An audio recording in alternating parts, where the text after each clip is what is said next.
৪.৫ বছর পর মাতৃভূমিতে ফিরেছেন মিজানুর রহমান আজহারী। এতদিন তিনি মালয়েশিয়াতে অবস্থান করছিলেন, সেখানে ইসলাম প্রচারের কাজ করেছেন। এবার দেশে কাজ করবেন ঠিক আগের মতোই। সময়ের সবচেয়ে জনপ্রিয় ইসলামিক স্কলার তিনি। শুধু জনপ্রিয়তাই নয়, অন্য যে কোনো আলেম থেকে তার গ্রহণযোগ্যতাও বেশি। তার মাহফিল মানেই লোকে লোকারণ্য। তার সুললিত কণ্ঠ এবং সময়োপযোগী আলোচনা অনেকের হেদায়েতের পথকে সহজ করে দিয়েছে। মানুষকে হেদায়েতের বাণী শোনাতে গিয়ে অনেক ঝড় ঝঞ্ঝা বয়ে গেছে তার ওপর দিয়ে। একটা সময় নিজ মাতৃভূমিও ছাড়তে হয়েছে, তবে কখনোই বিচলিত হননি তিনি। যেখানেই থেকেছেন মানুষকে পরামর্শ দিয়ে গেছেন। মিজানুর রহমান আজহারী একাধারে সুবক্তা, আলোচক, গবেষক এবং লেখক। তিনি ১৯৯০ সালের ২৬ জানুয়ারি ঢাকার ডেমরায় জন্মগ্রহণ করেন। তার পৈতৃক নিবাস কুমিল্লার মুরাদনগরের পরমতলা গ্রামে। তার বাবা একজন মাদ্রাসা শিক্ষক। আজহারী শিক্ষা জীবন শুরু হয় ঢাকার ডেমরায় অবস্থিত দারুন নাজাত সিদ্দিকিয়া কামিল মাদ্রাসায়। এখান থেকে ২০০৪ সালে তিনি দাখিল পরীক্ষায় জিপিএ ৫ পেয়ে উত্তীর্ণ হন। এরপর ২০০৬ সালে আলিম পরীক্ষাতেও তিনি গোল্ডেন জিপিএ ৫ অর্জন করেন। তিনি ২০০৭ সালে ইসলামিক ফাউন্ডেশন আয়োজিত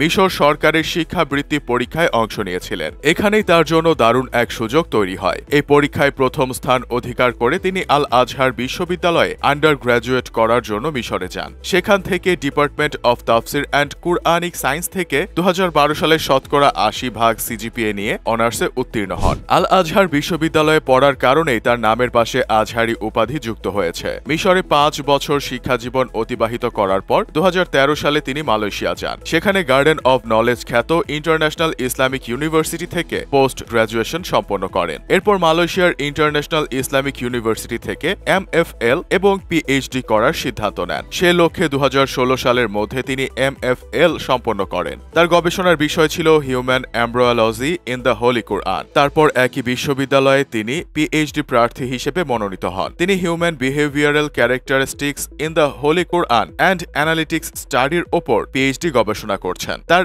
এমএফএল এবং পিএইচডি এর মাধ্যম ছিল ইংরেজি। এছাড়া আইএলটিএস পরীক্ষাতেও নিজের মেধার স্বাক্ষর রেখেছিলেন মিজানুর রহমান আজহারী। তার বক্তৃতাতেও ইংরেজিতে দক্ষতার ছাপ ফুটে ওঠে। একটা সময় হাস্যরস এবং অযাচিত কথাবার্তার কারণে ওয়াজ মাহফিল নিয়ে অনেকের মাঝে বিভক্তি সৃষ্টি হয়েছিল। ঠিক সেই সময় মিজানুর রহমান আজহারীর আগমন ঘটে। কোনো অপ্রয়োজনীয় আলোচনা নয়, বরং কোরআন এবং হাদিসের আলোকে ইসলাম ধর্মের অনুশাসন সুন্দরভাবে উপস্থাপন করতেই পছন্দ করেন তিনি। এই গুণটি তাকে তরুণ প্রজন্মের কাছে জনপ্রিয় করেছে। দাওয়াতের কাজে তিনি দেশের শহরাঞ্চল থেকে প্রত্যন্ত অঞ্চল সব জায়গায় চষে বেরিয়েছেন। তিনি যে জেলায় যেতেন সে জেলার পথঘাট মানুষের ভিড়ে আটকে যেত।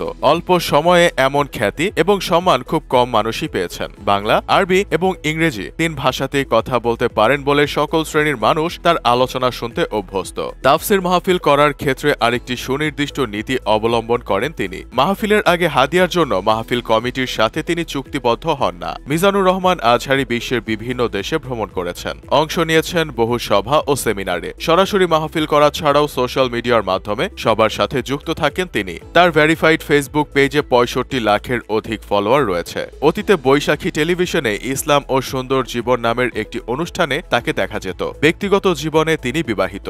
২০১৪ সালের ২৯ জানুয়ারি বিবাহ বন্ধনে আবদ্ধ হয়েছিলেন। তার ঘর আলো করে একাধিক কন্যা সন্তান জন্ম নিয়েছে। মিজানুর রহমান আজহারী একক কোনো কাজে সীমাবদ্ধ থাকেন না। অতীতেও গবেষণার কাজে বেশিরভাগ সময় তিনি মালয়েশিয়াতে কাটিয়েছেন। তবে তরুণদের চাওয়া তিনি দেশে থেকেই মানুষের হেদায়েতের কাজ করে যাবেন।